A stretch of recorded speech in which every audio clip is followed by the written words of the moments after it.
প্যান্ডেলের বাইরে ছাড়া কেউ খাবার দিবেন না।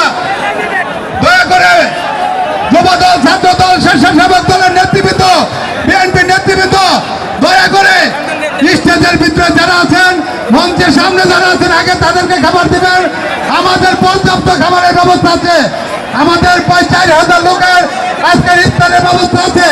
দয়া করে যারা আমাদের দলের নিবেদিত কর্মী, আমাদের নিবেদিত নেতা, পোশাক পরিধান ছাড়া, তাদের পোশাক আছে তারা ছাড়া তার হাতে খাবার দিবেন না এবং খাবার বাইরে দিবেন না। পরবর্তীতে আমরা খাবার বাইরে দিব।